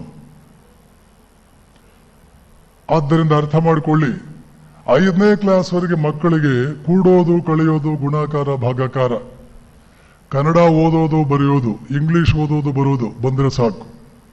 ಅವ್ರಿಗೆ SLCನಲ್ಲಿ ರ್ಯಾಂಕ್ ತರಿಸಲ ಕೊಡ್ತೀರಾ? ನಿಮ್ಮ ಮಕ್ಕಳನ್ನ ವರ್ಷ 50,000 ಫೀಸ್ ಕೊಟ್ಟು SLC ಅವರು ನನ್ನ ಹತ್ರ ಬಿಡ್ತೀರಾ? ತಾಕತ್ತಿದೆಯಾ? ಅವ್ರಿಗೆ SLCನಲ್ಲಿ 90% ಬರಲಿಲ್ಲ ಅಂದ್ರೆ ನಿಮ್ಮದು ಅಷ್ಟು ವರ್ಷದ ಫೀಸ್ ವಾಪಸ್ ಕೊಡ್ತೀನಿ. ಬರ್ಕೊಳ್ಳಿ, ರೆಕಾರ್ಡ್ ಮಾಡ್ಕೊಳ್ಳಿ. 5ನೇ ಕ್ಲಾಸಿಂದ 10ನೇ ಕ್ಲಾಸ್ ನನ್ನ ಹತ್ರ ಬಿಡಿ. 5ನೇ ಕ್ಲಾಸ್ಗೆ ಕೂಡೋದು, ಕಳೆಯೋದು, ಗುಣಾಕಾರ, ಭಾಗಾಕಾರ, ABCD, ಅ ಆ ಇ ಕಾಕಾ ಕೀಕಿ ಇಷ್ಟೇ ಬಂದಿರಲಿ. SLC 90% ತರಿಸಲಿಲ್ಲ ಅಂದ್ರೆ ನಿಮ್ಮ ಅಷ್ಟು ವರ್ಷದ ಫೀಸ್ ವಾಪಸ್ ಕೊಡ್ತೀನಿ. ಗೊತ್ತಾ ನಿಮ್ಗೆ ನಿಮ್ಮ ಮಕ್ಕಳ ಸಾಮರ್ಥ್ಯ ಏನು ಅಂತ?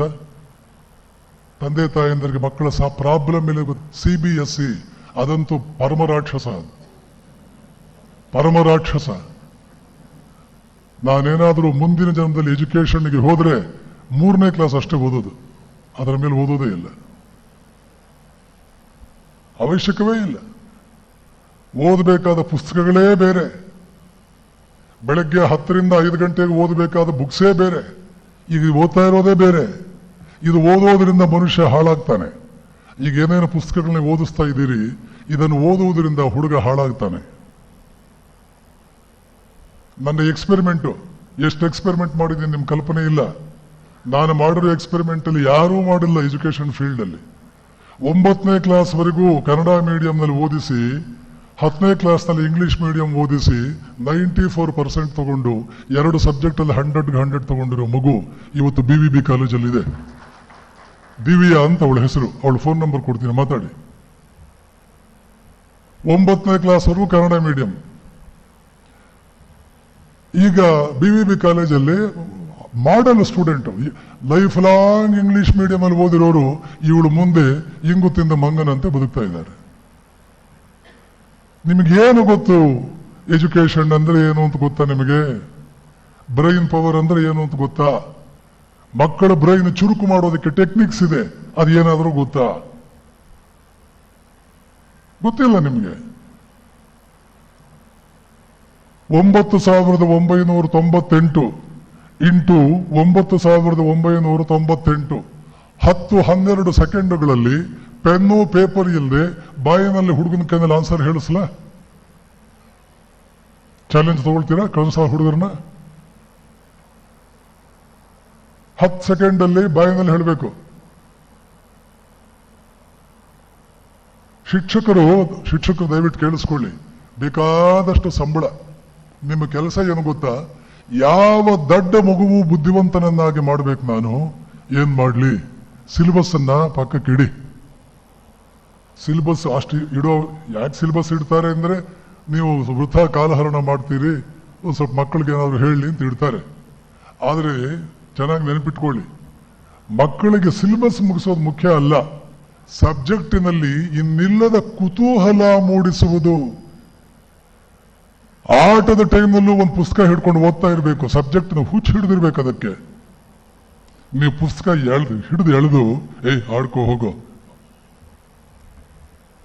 3 ಗಂಟೆಗಳ ಕಾಲ ಕಂಟಿನ್ಯೂಸ್ ಆಗಿ ಮ್ಯಾಥಮೆಟಿಕ್ಸ್ ಪಾಠ ಮಾಡಿ, ಬೆಳಗ್ಗೆ 6ರಿಂದ 9 ಗಂಟೆಗೆ ಟಿಫಿನ್ ಬಿಲ್ ಆದ್ರೆ, ಟಿಫಿನ್ ಬಿಲ್ ಆಗಿದೆ ಹೋಗ್ರು ಅಂದ್ರೆ, ಸ್ವಾಮೀಜಿ ಇನ್ನೊಂದು ಲೆಕ್ಕ ಮಾಡ್ರಿ, ಇನ್ನು 10 ನಿಮಿಷ ಮಾಡ್ರಿ, ಇನ್ನೂ ಒಂದು ಲೆಕ್ಕ ಮಾಡಿಸ್ರಿ.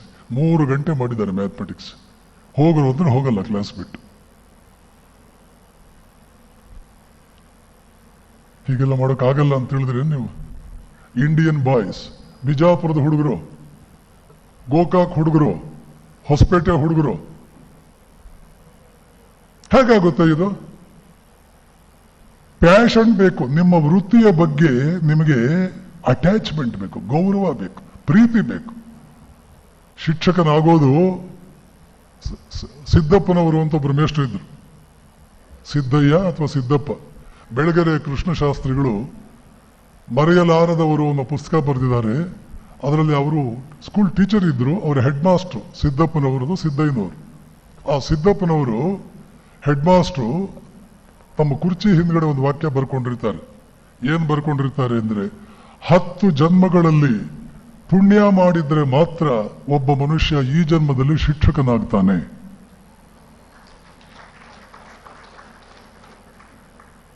ಶಿಕ್ಷಕ ಅಂದ್ರೆ ಏನು ಗೊತ್ತಾಯ್ತಾ? ಅವನಿಗಿರುವಷ್ಟು ಖುಷಿ, ಅವನಿಗಿರುವಷ್ಟು ಆನಂದ, ಅವನಿಗಿರುವಷ್ಟು ಜೀವನ ಸಾರ್ಥಕತೆ DC-ಗೂ ಇಲ್ಲ, SP-ಗೂ ಇಲ್ಲ, ಪ್ರಧಾನಮಂತ್ರಿಗೂ ಇಲ್ಲ. ಅವನು ಯಾರಿಗೂ ತಲೆಬಾಗಬೇಕಾಗಿಲ್ಲ. MLA ಕಾಲು ಹಿಡಿ, MLA ಕೈ ಜೋಡಿಸ್ತಾ ಬಾ, ಅವ್ರ ಕಾಲು ಹಿಡಿ. ಅದೆಲ್ಲ ಯಾಕೆ ಮಾಡ್ತಾರೆ ಶಿಕ್ಷಕರು ಅಂದ್ರೆ, ಇವರು ಏನೂ ಕೆಲಸ ಮಾಡಲ್ಲ, ತಿಂಗಳಲ್ಲಿ 2 ದಿನ ಚಾಕ್ ಪೀಸ್ ಹಿಡಿಯಲ್ಲ, ಇನ್ನು ಅವ್ರನ್ನ ಟ್ರಾನ್ಸ್ಫರ್ ಮಾಡ್ತಾನೆ, ಪನಿಷ್ಮೆಂಟ್ ಕೊಡ್ತಾನೆ ಅಂತ ಅವನ ಕಾಲು ಹಿಡಿ, ಇವನ ಕಾಲು ಹಿಡಿ, ಯಾರ್ಯಾರು ಊರಿನಲ್ಲಿದ್ದಾರೋ ಅವರೆಲ್ಲರದು ಕಾಲು ಹಿಡಿ, ಕೈ ಮುಗಿ. ಯಾಕೆ ಅಂದ್ರೆ ಕೆಲಸ ಮಾಡಿರಲ್ಲ. ಒಳಗೆ ಅಳುಕು.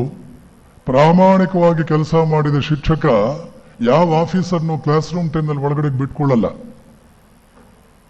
ಕ್ಲಾಸ್ ನಡೀತಾ ಇದೆ, ಕ್ಲಾಸ್ ಮುಗಿದ್ಮೇಲೆ ಬರ್ರಿ, ನಾನು ಆಫೀಸರ್ ಇದ್ದೀನಿ, ನೀವಿದ್ರೆ ಆಮೇಲೆ ಕ್ಲಾಸಲ್ಲಿ ಯಾರನ್ನೂ ಬಿಟ್ಕೊಳಕ್ಕಾಗಲ್ಲ, ಕ್ಲಾಸ್ ಡಿಸ್ಟರ್ಬ್ ಆಗ್ತದೆ. ಕ್ಲಾಸ್ ಡಿಸ್ಟರ್ಬ್ ಆಗುತ್ತೆ, ಐ ಡೋಂಟ್ ಅಲೋ. ನನ್ನ ಕಾಲೇಜಿನ ಪ್ರಿನ್ಸಿಪಾಲು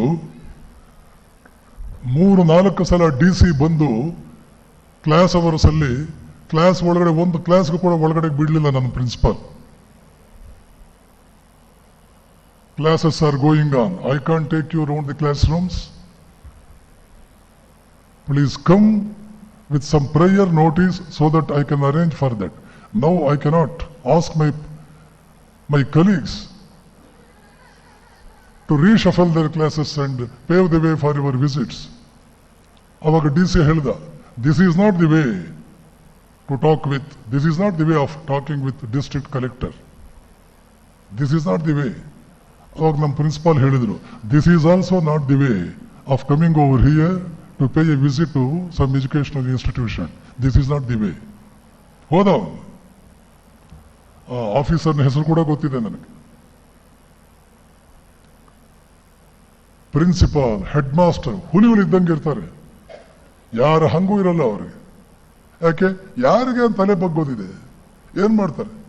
ಸೈನಿಕ್ ಸ್ಕೂಲ್ ಪ್ರಿನ್ಸಿಪಾಲ್ ಹೇಳಿದ್ರು, ಬಿಜಾಪುರದ Sainik school principal, Swamiji, these people, they shrink themselves before an officer because they are afraid of their transfers. Nobody can take away your job. You can fight against that in a court. Just because they get a transfer, they shrink their bodies and cringe before all the officers. ಕುಗ್ಗಿ ಆಫೀಸರ್ಗಳ ಮುಂದೆ ಇವರೆಲ್ಲ ಮಾತಾಡೋದು ಯಾಕೆ ಅಂದ್ರೆ, transfer ಮಾಡಿದ್ರೆ ಮಾಡ್ತಾರೆ.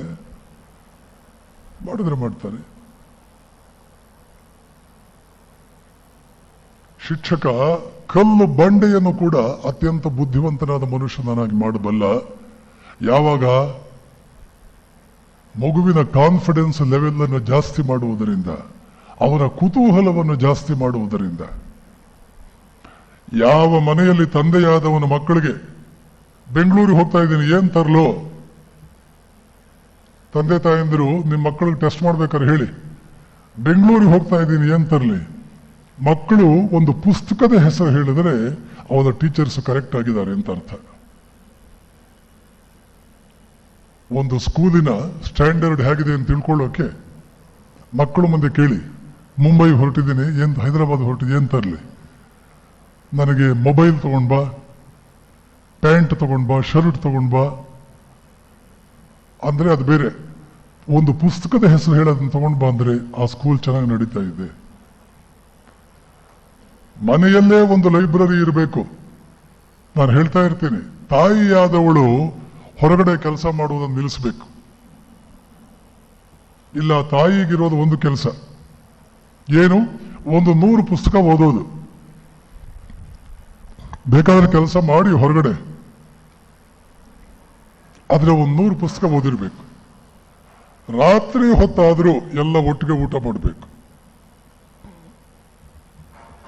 ಆ ಊಟದ ಟೈಮ್ನಲ್ಲಿ ಏನಾದರೂ ಒಂದು ನೆಪ ಹಿಡಿದು ಒಂದು ಸಬ್ಜೆಕ್ಟ್ ಡಿಸ್ಕಷನ್ ತಗೋಬೇಕು. ಸಿಗುತ್ತೆ, ಬೇಕಾದಷ್ಟು ಸಿಗುತ್ತೆ. ಮಕ್ಕಳು ತಪ್ಪು ಮಾಡ್ತಾರೆ, ಆ ತಪ್ಪನ್ನೇ ಗಮನಿಸಿ ಹೇಳ್ಬೋದು. ಎಷ್ಟೋ ಸಲ ಒಂದು ಮನೆಯಲ್ಲಿ ಡಿಸಿಪ್ಲಿನ್ ಹೇಗಿದೆ ಅಂತ ನೋಡ್ಬೇಕಾ, ಮೊದಲು ಆ ಮನೆಯ ಟಾಯ್ಲೆಟ್ ನೋಡಿ. ಟಾಯ್ಲೆಟ್ ಅಂಗಡಿಯಿಂದ ತಂದ ದಿನ ಹೇಗಿತ್ತು ಅಷ್ಟೇ ಕ್ಲೀನ್ ಆಗಿ ಇವತ್ತು ಇದೆಯಾ, ಕಲೆ ಕಟ್ಟಿದೆಯಾ? ಕಲೆ ಕಟ್ಟಿದ್ರೆ ಮನೆಯಲ್ಲಿ ಡಿಸಿಪ್ಲಿನ್ ಕಡಿಮೆ, ಎಜುಕೇಶನ್ ಕಡಿಮೆ. ಸಣ್ಣ ವಯಸ್ಸು, ಸ್ವಿಚ್ ಕರೆಕ್ಟ್ ಆಗಿದೆಯಾ, ಲೂಸ್ ಆಗಿದೆಯಾ? ಸ್ವಿಚ್ ಆನ್ ಮಾಡಿದ ಮೇಲೂ ಲೈಟ್ ಪುಳಕ್ ಅನ್ನುತ್ತಾ?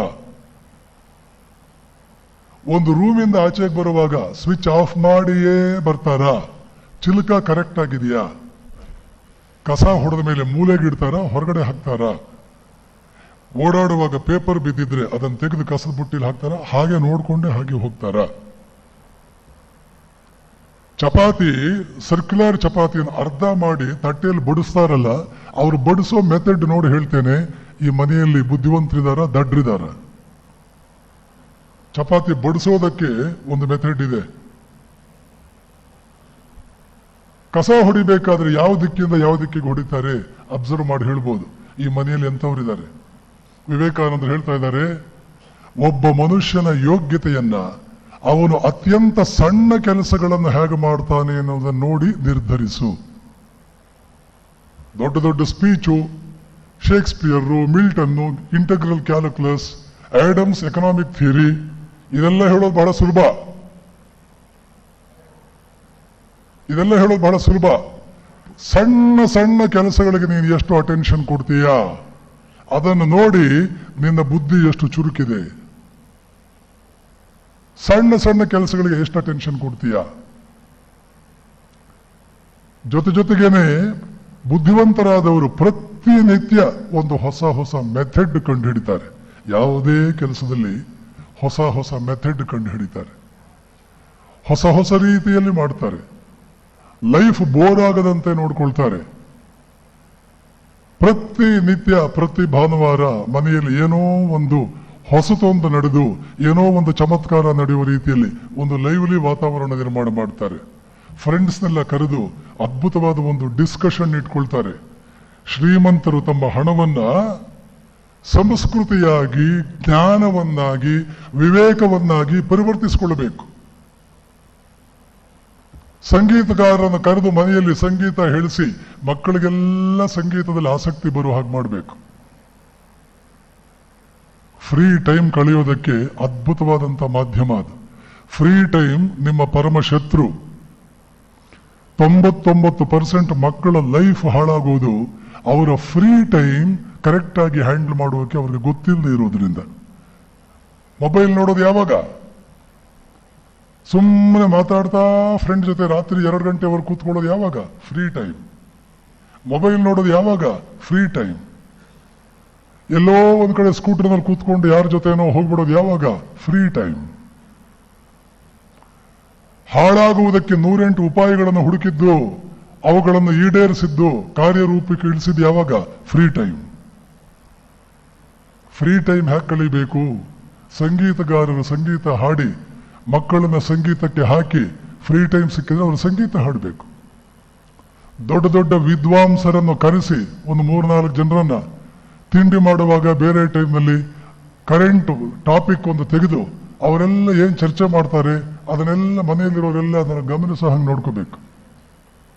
ಎಷ್ಟು ವಿಷಯಗಳು ತಿಳಿಯುತ್ರಿ ಸ್ವಾಮೀಜಿ, ಎಷ್ಟೊಂದು ಹಿಸ್ಟ್ರಿ ತಿಳಿಯುತ್ರಿ, ಇವೆಲ್ಲ ನಮ್ಗೆ ಗೊತ್ತೇ ಇರ್ಲಿಲ್ರಿ. ಎಷ್ಟೋ ಜನ ಅಂತಿರ್ತಾರೆ ತಿಂಡಿ ಟೈಮ್ನಲ್ಲಿ, ಊಟದ ಟೈಮ್ನಲ್ಲಿ ಈ ತರ ದೊಡ್ಡದೊಂದು ಜ್ಞಾನಕ್ಕೆ ಸಂಬಂಧಪಟ್ಟ ವಿಚಾರಗಳು ಚರ್ಚೆ ಆಗ್ತಾ ಅವ್ರು ಏನ್ ತಿಂದ್ರು ಅನ್ನೋದು ಗೊತ್ತಾಗಿರಬಾರ್ದು. ಊಟ ಆಗಿರಬೇಕು, ಇಲ್ಲಿ ಯಾವುದೋ ಒಂದು ಟಾಪಿಕ್ ಒಂದು ಚರ್ಚೆಗೆ ಬಂದಿರಬೇಕು. ಇದು ಎಷ್ಟೋ ಮನೆಗಳಲ್ಲಿ ನಡೆಯುತ್ತೆ, ಆ ಥರ ಮಾಡ್ಕೊಳ್ತಾರೆ.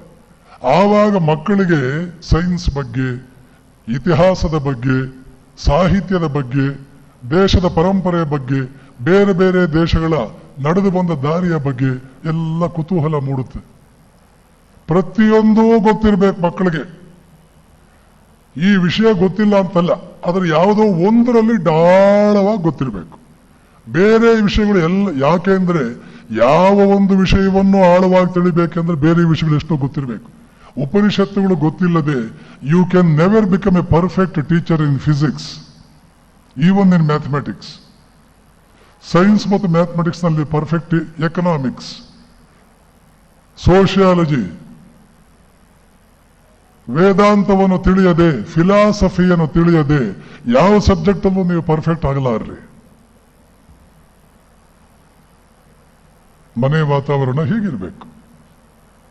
ಟಿವಿ ಮಕ್ಕಳು ನೋಡ್ತಾರೆ ಅನ್ನೋದು ಬಿಡಿ, ನೀವು ನೋಡೋದ್ರಿಂದ ನೋಡ್ತಾರೆ ಅಷ್ಟೇ. ಇದನ್ನೆಲ್ಲ ನಾನು 25 ವರ್ಷಗಳಿಂದ ಹೇಳ್ತಾ ಬಂದಿದ್ದೇನೆ. ಬೆಂಗಳೂರಿನಲ್ಲಿ ಒಂದು ಮನೆಯಲ್ಲಿ ಟಿವಿ ತೆಗೆದುಬಿಟ್ರು, ಆಫ್, ನೋಡೋ ಹಾಗೆ ಇಲ್ಲ. ಮನೆಯಲ್ಲಿ ಮಕ್ಕಳನ್ನ ಸಂಗೀತಕ್ಕೆ ಹಾಕಿದ್ರು. ಫ್ರೀ ಟೈಮ್ ಸಿಕ್ತು, ಸಂಗೀತ ಹೇಳಬೇಕು. ಆ ಮಕ್ಕಳು ಒಂದು ದಿನ ಒಂದು ಕಂಪ್ಲೇಂಟ್ ಬರಲಿಲ್ಲ. ಇವತ್ತು 2 ಮಕ್ಕಳು ಇಂಜಿನಿಯರ್ಸ್ ಆಗಿ MS ಮಾಡಿ ಜರ್ಮನಿಯಲ್ಲಿ ಕೆಲಸದಲ್ಲಿದ್ದಾರೆ. ಒಂದು ಮಗು ಹೆಣ್ಮಗು, ಒಂದು ಗಂಡು ಮಗು. ಹೆಂಡತಿ ಹೆಸರು ಜಯಶ್ರೀ, ಗಂಡನ ಹೆಸರು ಸೂರ್ಯನಾರಾಯಣ್. ಇಂಥ ಫ್ಯಾಮಿಲಿಗಳು ಎಷ್ಟೋ ಇದೆ. ಮಕ್ಕಳಿಗೆ ಟಿವಿ ಕ್ರೇಜ್ ಇದೆ ಅಂತ ಅನ್ಬೇಡಿ, ಸುಳ್ಳದು. ನೀವು ನೋಡೋದ್ರಿಂದ ಅವ್ರು ನೋಡ್ತಾರಷ್ಟೇ. ಎಷ್ಟೋ ವರ್ಷಾನುಗಟ್ಲೆ ಆಗೋಯ್ತು ಟಿವಿ ಕ್ಲೋಸ್ ಆಗಿ. ನೀವು ಬೆಳೆಸದಂಗೆ ನಿಮ್ಮ ಮಕ್ಕಳು, ಅವ್ರನ್ನ ಬೈಬೇಡಿ. ಕೆಟ್ಟ ಮಕ್ಕಳು, ದಡ್ಡ ಮಕ್ಕಳು ಈ ದೇಶದಲ್ಲಿ ಹುಟ್ಟುವುದಿಲ್ಲ.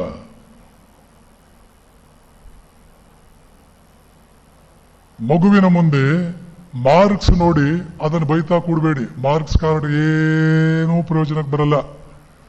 ದೊಡ್ಡ ದೊಡ್ಡ ಮಾರ್ಕ್ಸ್ ತಗೊಂಡವರೇ ದಡ್ರು, ಒಂದು 2 ಸಲ ಫೇಲ್ ಆದವರೇ ಬುದ್ಧಿವಂತರು. ಒಂದು 10 ಸಲ ಅನ್ಸಿರ್ಬೇಕು ನನಗೆ, ನಾನೊಂದು 2 ಸಲ ಫೇಲ್ ಆಗ್ಬೇಕಾಗಿತ್ತಲ್ಲ, ಒಂದು 2 ಸಲ ಫೇಲ್ ಆಗ್ಬೇಕಿತ್ತಲ್ಲ ನಾನು. ಫೇಲ್ ಆದವರು 1000 ಜನರಿಗೆ ನೌಕರಿ ಕೊಟ್ಟಿರ್ತಾರೆ, ಪಾಸ್ ಆದವರು ಅವ್ರ ಕೈ ಕೆಳಗಡೆ ಕೆಲಸ ಮಾಡ್ತಿರ್ತಾರೆ. ಹಾಗಂತ ಹೇಳಿ ಎಲ್ಲರೂ ಫೇಲ್ ಆಗ್ಲಿ ಅಂತ ಹೇಳಲ್ಲ. ಫೇಲ್ ಆದವರು ದಡ್ರಲ್ಲ ಅಷ್ಟೇ ತಾತ್ಪರ್ಯ. ಅದಕ್ಕೇನೇನೋ ಅರ್ಥ ಕೊಡಬೇಡಿ. ಪ್ರಶ್ನೋತ್ತರದ ಕಾಲದಲ್ಲಿ ಹೀಗೆ ಹೇಳಿದ್ರಲ್ಲ, ಹಾಗಾದ್ರೆ ನಾವು ಫೇಲ್ ಆಗೋಣವೇ ಅಂತ ಪ್ರಶ್ನೆ ಕೇಳಬೇಡಿ.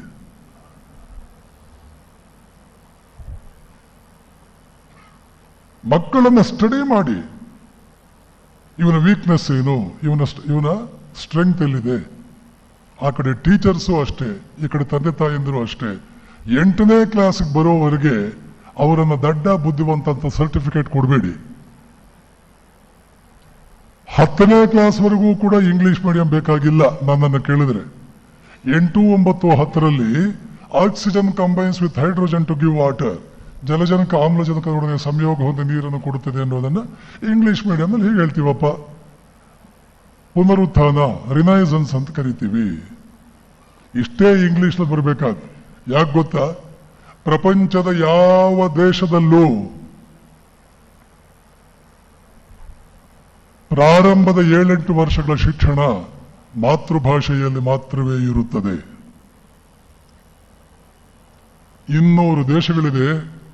200 ದೇಶಗಳಲ್ಲಿ ಪ್ರಾರಂಭದ 7-8 ವರ್ಷಗಳ ಶಿಕ್ಷಣ ಮಾತೃಭಾಷೆಯಲ್ಲಿ ಇರುತ್ತದೆ. LKGಯಿಂದಲೇ ಮಾತೃಭಾಷೆಯಲ್ಲದ ಭಾಷೆಯಲ್ಲಿ ಎಜುಕೇಶನ್ ಕೊಡುವ ಏಕಮೇವ ಮಹಾನ್ ಬುದ್ಧಿವಂತ ರಾಷ್ಟ್ರ ನಿಮ್ಮ ರಾಷ್ಟ್ರ ಮಾತ್ರ. ಯಾಕೆ? ಬುದ್ಧಿ ಜಾಸ್ತಿ ಇದೆ ಇವರು. ಕಾಮನ್ ಸೆನ್ಸ್ ಇದೆ, ಬುದ್ಧಿ ಬಹಳ ಇದೆ, ಕಾಮನ್ ಸೆನ್ಸ್ ಕಡಿಮೆ ಇದೆ. ಇದನ್ನು ಯಾರು ಹೇಳಲ್ಲ. 7th ಪೇ ಕಮಿಷನ್ ಬನ್ರೋ ಹೋರಾಡೋಣ.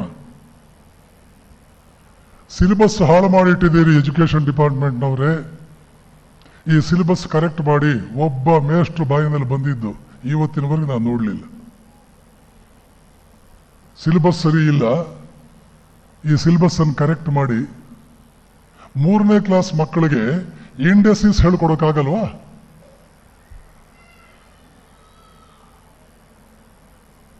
HCF, LCM ಅದೆಲ್ಲ ಅರ್ಥಮೆಟಿಕ್ ನಲ್ಲಿ ಬೇರೆ, ಆಲ್ಜಿಬ್ರಾದಲ್ಲಿ ಬೇರೆ ಮೆಥಡ್ಸ್ ಇರಬೇಕಾ? ಒಂದೇ ಮೆಥಡ್ ನಲ್ಲಿ 2 ಕಡೆ ಹೇಳ್ಕೊಡಕ್ಕಾಗಲ್ವಾ? ಯಾರಾದ್ರೂ ಮೇಷ್ಟ್ರು ಬಾಯಿ ತೆಗೆದಿದ್ದೀರಿ? 20 ಮೆಥಡ್ ಹೇಳ್ಕೊಡ್ತಾ ಕೂಡ್ತಾರ ಮಕ್ಕಳಿಗೆ. ಒಂದು ಮೆಥಡ್ ಅಲ್ಲಿ ಎಲ್ಲ ಹೊಡೆಯೋಕ್ಕಾಗಲ್ವಾ?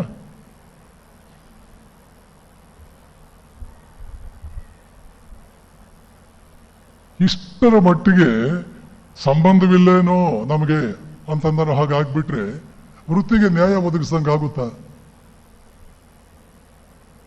80% ರಿಸಲ್ಟ್ಸ್, 90% ರಿಸಲ್ಟ್ಸ್ ಅದು ಹೇಗೆ ಬರುತ್ತೆ ಅಂತ ನಮ್ಗೆ ಗೊತ್ತು. ಒಂದು ಉತ್ತರ ಕರ್ನಾಟಕದ ಒಂದು ಜಿಲ್ಲೆ ಇದೆ, ಕಂಟಿನ್ಯೂಯಸ್ ಆಗಿ 3 ವರ್ಷ ಕರ್ನಾಟಕದ ಟಾಪ್ SLC ರಿಸಲ್ಟ್ನಲ್ಲಿ. ಆದ್ರೆ ನನಗೆ ಗೊತ್ತಿತ್ತು ಇವ್ರು ಟಾಪ್ ಹೇಗೆ ಬಂದ್ರು, ಇವರು ಟಾಪ್ ಫಸ್ಟ್ ಪ್ಲೇಸ್ ಬಂದಿರುವ ಇವ್ರು ಏನ್ ಮಾಡಿರ್ತಾರೆ ಅಂತ ನನಗೆ ಗೊತ್ತು. ನಮ್ಮ ಬಾಗೇವಾಡಿ ತಹಸೀಲ್ದಾರ್ ಪಾಪ ಅವ್ರಿಗೆ ಗೊತ್ತಿಲ್ಲ. ಆ ಜಿಲ್ಲೆಯಿಂದ ರಿಸೋರ್ಸ್ ಪರ್ಸನ್ಸ್ ಅಂತ ಕರೆಸ್ಬಿಟ್ರು. ಆ ಜಿಲ್ಲೆಯವರು ಟಾಪ್ ಅಲ್ಲಿದ್ದಾರೆ. ನಮ್ಮ ತಾಲೂಕಿನ ಹೈಸ್ಕೂಲ್ ಶಿಕ್ಷಕರಿಗೆ ಪಾಠ ಮಾಡೋದು ಕಲಿಸಲಿ ಅವರು. ಆ ಜಿಲ್ಲೆಯ ಟಾಪ್ ಅಲ್ಲಿ ಇದ್ರಲ್ಲ, ಆ ಜಿಲ್ಲೆಯ ಬಂದ್ರು ರಿಸೋರ್ಸ್ ಪರ್ಸನ್ಸು. ಸವರ್ಣ ದೀರ್ಘ ಸಂಧಿಗಿರೋ ಸೂತ್ರ ಗುಣಸಂಧಿಗೆ ಹೇಳ್ತಾರೆ, ಗುಣಸಂಧಿಗಿರೋ ಸೂತ್ರ ಸವರ್ಣ ದೀರ್ಘ ಸಂಧಿಗೆ ಹೇಳ್ತಾರೆ. ವೃದ್ಧಿ ಸಂಧಿ, ಹೆಣ್ಣು ಸಂಧಿ ಅವ್ರಿಗೆ ಗೊತ್ತೇ ಇಲ್ಲ. ನಮ್ಮ ಕನ್ನಡ ಮೇಡಮ್ ನಮ್ಮ ಶಾಲೆಯಿಂದ ಹೋದವರು ಸ್ವಾಮೀಜಿ, ಅವ್ರಿಗೆ ಸಂಧಿಗಳು ಬರಲ್ಲ, ಇನ್ನು ಸಮಾಸ ಬಿಡಿ, ಸಂಧಿಗಳು ಬರಲ್ಲ. ನಾನು ಹೇಳಿದೆ, ಮೇಡಮ್ ಅವರು ಫಸ್ಟ್ ಪ್ಲೇಸ್ ಬಂದಿರ್ಬೇಕಾದ್ರೆ ಉಪಾಯ ಏನ್ ಮಾಡಿದ್ದಾರೆ ಅಂತ ನನಗೆ 30 ವರ್ಷದ ಹಿಂದೆ ಗೊತ್ತು. ಪಾಪ ನಿಮ್ಗೆ ಗೊತ್ತಿಲ್ಲ, ನೀವು ಹೋದ್ರಿ ಅಷ್ಟೇ. ಏನು ಉಪಾಯ ಮಾಡಿರ್ತಾರೆ ಅಂತ ನಾನು 10 ಪಟ್ಟು ಚೆನ್ನಾಗಿ ನಿಮಗೂ ಗೊತ್ತು. DDP ಹೇಳ್ತಾರೆ, ನಿಮ್ಗೆ ಗೊತ್ತಿದೆ ರಿಸಲ್ಟ್ಸ್ ಎಲ್ಲ ಹೇಗೆ ಚೆನ್ನಾಗಿ ಮಾಡಬೇಕು ಅಂತ, ಮಾಡ್ರಪ್ಪ. DDP ಹೇಳೋಕೆ ರೆಡಿನೇ ಇರ್ತಾರೆ. ಮೇಷ್ಟ್ರುಗಳು ಮಾಡ್ತಾರೆ ಹೇಗೆ ರಿಸಲ್ಟ್ಸ್ ಜಾಸ್ತಿ ಮಾಡಬೇಕು, ತೋರಿಸೋದ ಸ್ಟ್ಯಾಟಿಸ್ಟಿಕ್ಸ್. ಮೋಸ ಮೋಸ, ವಂಚನೆ, ಕಪಟ ಶಿಕ್ಷಕರ ಜೀವನದಲ್ಲಿ ಇದು ಬರಬಾರ್ದು. ಯಾರೋ ಶಿಕ್ಷಕರು ಹೇಳಿದ್ರು, ಎಲ್ಲ ಆದರ್ಶಗಳು ನಮಗೆ ಹೇಳ್ತೀರಿ, ರಾಜಕಾರಣಿಗಳು ಕರೆಕ್ಟ್ ಇದ್ದಾರಾ, ಅಧಿಕಾರಿಗಳು ಕರೆಕ್ಟ್ ಇದ್ದಾರಾ, ಎಲ್ಲ ಆದರ್ಶಗಳನ್ನು ನಮ್ಗೆ ಹೇಳ್ತೀರಿ. ಅದಕ್ಕೆ ನಮ್ಮ ಸ್ವಾಮಿಗಳೊಬ್ಬರು ಉತ್ತರ ಕೊಟ್ರು, ಹೌದು, ಬಸ್ಸಿನಲ್ಲಿ ಕುಳಿತಿರೋರು ಬೇರೆಯವರು ನಿದ್ದೆ ಮಾಡಬಹುದು, ಚಾಲಕ ನಿದ್ದೆ ಮಾಡಬಾರ್ದು. ಬಸ್ನಲ್ಲಿ ಕುಳಿತಿದಾರಲ್ಲ, ಬೇರೆಯವರೆಲ್ಲ ನಿದ್ದೆ ಮಾಡ್ತಾ ಇದ್ದಾರೆ ಪ್ರಯಾಣಿಕರು, ನಾನ್ ನಿದ್ದೆ ಮಾಡಿದ್ರೆ ಏನು ಅಂತ ಚಾಲಕ ಅಂದ್ರೆ ಗತಿ ಏನು? ನಾಳೆ ಪೇಪರ್ನಲ್ಲಿ ಬರುತ್ತೆ ಸುದ್ದಿ. ಏನ್ ಸುದ್ದಿ ಬರುತ್ತೆ? ಪ್ರಯಾಣಿಕರು ಸುಖ ನಿದ್ರೆಯಿಂದ ಚಿರನಿದ್ರೆಗೆ.